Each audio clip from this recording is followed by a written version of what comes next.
검건 고발장 등을 받았는지는 기억나지 않고 그게 기억이 나면 이게 기억이 나야 되는 거죠.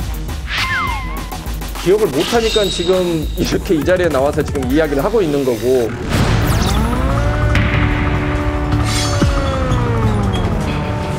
작성자, 그 출처와 작성자가 나와야 그런 게 없는 문서는 소위 괴문서라고 하는 것입니다.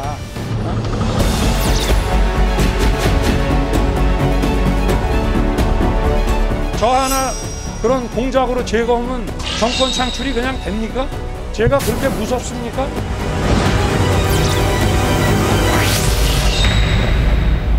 윤석열 검찰총장 당시 검찰이 야당의 고발을 사주했다는 의혹으로 정치권 파장이 계속되고 있습니다. 오전에는 문제 고발장을 전달받은 것으로 지목된 국민의힘 김웅 의원의 기자회견에 이어서 오후에는 윤석열 전 총장이 직접 등판해서 입장을 밝혔습니다. 어떤 말들이 나왔는지 뉴스톱 김준일 대표 알아보겠습니다. 안녕하십니까? 안녕하세요. 네, 자, 고발 사주 의혹.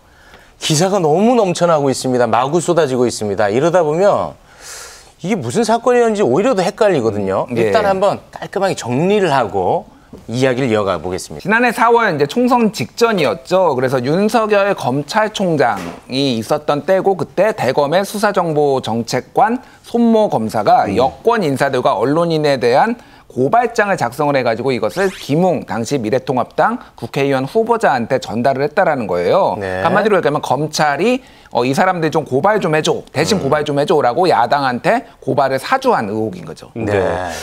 자, 안 그래도 오늘 이 논란의 중심 윤석열 전 총장이 긴급 기자회견을 열었습니다. 어떤 내용이 있었는지 듣고 오겠습니다.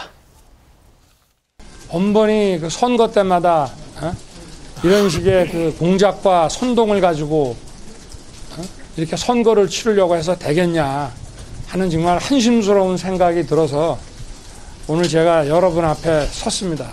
이런 괴문서를 가지고 국민들을 갖다 이렇게 혼동에 빠뜨리고 저를 국회로 불러주십시오. 당당하게 저도 제 입장을 얘기하겠습니다. 이게 치사하게 숨어서 오지 말고. 네, 저도 이 기자회견을 봤는데 일단은 좀 화가 많이 나 있는 것 같더라고요. 예. 제가 느낀 거는 억울함과 자신감 이 두 가지가 이제 저한테는 보였는데 핵심 내용이 무엇이었습니까? 예, 이제 한 두 가지인 것 같아요. 하나는 작성자나 출처가 확인이 돼야 신빙성이 있는데 이거는 그런 게 없다. 지금 이 문건은 그래서 괴문서다. 여기 지금 보시면 알겠지만은 이런 괴문서라는 이제 주장을 했어요. 그리고 또 하나는 이제 정치 공작이라는 얘기를 했습니다. 네. 정치 공작. 정치 공작 하려면 제대로 준비해서 해라. 이런 얘기를 했죠. 그러니까 내가 그렇게 무섭냐? 나 하나 제거하면은 뭐 정권 창출 되는 거냐? 이런 식의 얘기를 했습니다. 한마디로 네. 얘기하면은 지금 이 사태는 이 의혹은 괴문서로 이루어진 정치 공작이다. 그래서 나는 억울하다라고 하는 건데 사실 여기까지는 좀 이해가 갔는데 국민들을 향해서도 이렇게 얘기를 했어요. 네. 진행 중인 내용들을 꼼꼼히 살펴보고 다시는 이런 정치 공작에 현혹되지 마시라라고 했는데 조금 격앙된 목소리로 얘기를 하니까 네. 국민들 중에서는 좀 불편하게 들으신 분들도 있더라고요. 아니, 제가 저 김준일 대표님 오시면 여쭤보고 싶은 게 있었어요. 오늘 이제 그 기자회견을 보면 메시지, 예. 고소장 도 이제 저격을 했고 메신저, 인터넷 언론사도 저격했는데 예. 인터넷 언론사에 계시잖아요. 예, 그러니까요. 그 좀 예. 기분 나쁘지는 않으셨습니까? 그러니까 정확하게 이렇게 네. 얘기를 했어요. 인터넷 매체를 통해 하지 말고 국민들이 다 아는 메이저 언론과 누구나 신뢰할 수 있는 사람을 통해 하라라고 얘기를 했는데 네. 일단 뭐 저는 이제 소위 말하는 메이저 언론 출신이긴 하지만은 지금은 팩트 체크를 전문으로 하는 인터넷 매체에 소속돼 있거든요. 네네네. 그래서 제가 이렇게 분석을 하는 게 혹시 윤석열 후보가 마음에 안 드실 수도 있을 것 같아요. 예. 그러나 여기는 메이저 언론사입니다. 아, 그럼요. 네네네. 그러니까 제가 말하는 건 뭐냐면은 이런 식으로 얘기를 하는 게 본인한테 뭐 유리하면은 좋은 언론 아니면은 뭐 인터넷 의미 없는 인터넷 매체 이렇게 얘기하는 건 조금 문제가 있다. 네. 그러니까 내용을 봐야지 그런 거고 좀 격앙됐는데 본인을 국회로 불러달라고 그랬어요. 이거는 어떤 의미냐면은 기억하실지 모르겠는데 작년 국감장에서 윤석열 후보가 굉장히 많은 질문을 받았는데 뭐 얘기를 했잖아요. 당권의 부하가 아닙니다. 뭐 이렇게 얘기도 했고 이런 거를 재현하기 위해서 좀 탄압받는 모습을 재현하기 위해서 국회로도 불러달라. 가겠다. 이런 것까지 지금 오늘 얘기를 한 거죠. 어쨌든 뭐 윤석열 전 총장이 뭐 메이저 언론, 뭐 인터넷 언론 얘기한 것부터가 여러 가지 그 전략을 두고서 얘기를 한 것 같은데 사실 그간 보면은 본인이 이 의혹과는 전혀 관계가 없다. 자기는 모르는 일이다라고 얘기를 했음에도 불구하고 오늘은 왜 이렇게 또 강력하게 목소리를 낸 겁니까? 그러니까 이게 초반에는 좀 황당하다 이런 식의 반응이 있다가 그다음에는 이제 부정을 하다가 오늘은 좀 격앙된 게 나온 거예요. 이게 예. 좀 정치적인 어떤 뭐 이제 노림수가 있다라고 봐야 될 것 같아요. 왜냐하면은 이제 이게 보수층 지지자들이 좀 흔들리고 있습니다.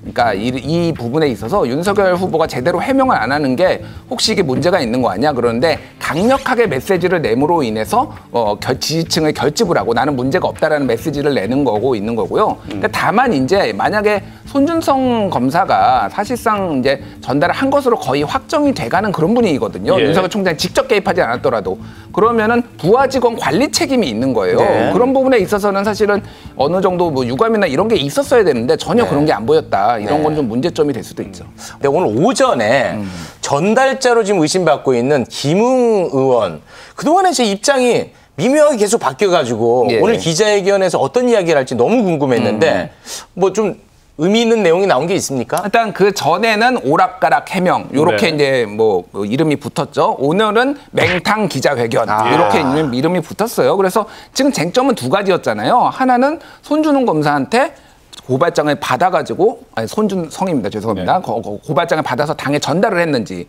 그리고 고발장을 직접 작성을 했는지 관여를 했는지 여부인데 네. 첫 번째는 기억나지 않는다라고 얘기를 했어요. 그리고 두 번째는 내가 쓴 게 아니다라고 얘기를 했는데 그 전에는 또 초안은 뭐 내가 작성을 했네, 뭐 최강욱 고발장은 내가 썼네 이렇게 얘기를 했거든요. 그러니까 말까지 바뀐 거 아니냐 이제 이런 좀 질타가 있었죠. 네. 아니 뭐 기자회견 한다고 해서 뭔가 좀 특별한 게 나올 줄 알았는데 뭐 들어보니까 아주 특별한 게 별로 없었고 기존 입장과도 크게 바뀐 게 없는 것 같은데 그런데도 불구하고 왜 기자회견까지 한 걸까요? 그러니까 지금 이제 말이 여러 번 바뀌다 보니까 굉장히 혼란스러워서 기자회견을 또 당에서도 좀 해야 된다. 이거는 정리를 해라라는 압박도 있었고요. 첫 번째. 또 하나는 이제 이거 자체가 법률적 포석이었다라고 보는 게 맞아요. 왜냐하면은 지금 법률적으로 책임을 면제하기 위해서 이런 말들이 나왔다라는 건데 이를테면은 전달이 된 거는 맞잖아요. 예. 이거는 전달이 된 거는 팩트고 그리고 손준성이라는 사람으로부터 그게 검사인지 누군지 모르겠으나 그렇죠. 전달 네. 받은 것도 맞잖아요. 네. 그렇다라고 본다라면은 이거를 만약에 인지를 하고 이게 문제가 있는 문서인 거를 인지를 하고 전달을 했다라고 하면은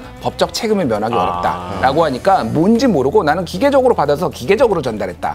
그러니까 이거는 나는 책임이 없다. 이렇게 좀 빠져나가는 거고 고발장도 내가 한 게 아니다. 이렇게 해서 향후 법적 다툼에 대비하기 위한 기자회견이었다. 이렇게 보는 게 좀 맞을 것 같아요. 네네. 자, 오늘 이제 윤석열 후보 그리고 김웅 의원의 기자회견이 있었는데 유일한 이제 공통점이 지금 이제 공익 신고자 신분이 된 제보자에 대한 이야기였습니다. 어떤 이야기가 좀 나왔었죠? 예, 윤석열 후보는 제보자에 대해서 이렇게 얘기했어요. 과거에 그 사람이 어떤 일을 벌였는지 여의도에 모르는 사람이 없다. 폭탄 던져놓고 숨지 말고 당당하게 나와라. 이렇게 얘기를 했고요. 김웅 의원도 이렇게 얘기했어요. 제보자는 과거에 조작을 했던 경험이 많다. 그 사람이 누군지 밝혀지는 순간 이 자료를 신뢰할 수 있는지가 다 무너진다. 그러니까 공통적으로 제보자가 문제가 있다. 정치 공작의 냄새를 풍긴 거죠. 메신저를 공격한 건데요. 이게 어떤 의미인지 한번 얘기를 들어보시죠. 폭로를 한 사람의 신뢰성에 대해서 의문을 제기하는 게 첫 번째 단계고 폭로 내용의 그 신빙성이나 이런 것들을 좀 다투는 것이 두 번째 단계지 않습니까? 소위 말해서 메신저에 대한 공격과 메시지에 대한 공격 전형적인 방법이죠. 수사든 뭐든 해가지고 이 판이 언제 끝날 거냐를 예측을 해보면은 금방 끝날 수사는 아니에요. 그리고 실체가 밝혀질 수사도 아닙니다. 그냥 이 상태 그대로 그냥 쭉 갈 것 같거든요. 자, 수사로 실체가 밝혀지기 좀 힘들고 이 상태로 쭉 갈 수도 있다라고 한다면 이거 고발장 누가 작성했는지 밝혀질 수나 있겠습니까? 그러니까 이게 좀 아직 근데 이제 여러 이제 언론 보도가 나오고 있는데 한겨레 신문이 방금 전에 이제 단독 보도를 했어요. 근데 보도에 따르면은 미래통합당의 공식 조직이 이 고발 사주 의혹에 깊숙이 개입을 했다. 이런 정황이 있다라는 건데 김웅 의원이 그 당 관계자한테 전달했다는 그 고발장 초안이 있잖아요. 네. 이게 8월에 실제 대검에서 접수된 고발장과 판박이라는 거는 이미 언론 보도가 났었죠. KBS 단독입니다. KBS가 보도를 했습니다. 네. 근데 이 8월 고발장을 작성한 변호사가 오늘 입을 열었는데요. 미래통합당 당무감사실장에게 참고용 초안을 받아서 내가 썼다. 그러면 그 당무감사실장은 어디서 난 것이냐? 그러면은 김웅 의원이 전달한 것이 들어간 것 아니냐? 그러면은 이게 뭐 이제 다 같이 좀 문제가 있는 거 아니냐? 이렇게 조금 볼 수가 있는 거예요. 예. 그러니까 이게 당 차원의 문제가 됐다. 이게 윤석열 후보의 문제가 아니라 국민의힘 당 차원의 문제가 될 가능성도 이제 배제할 수 없는 네. 상황이 됐죠. 이제.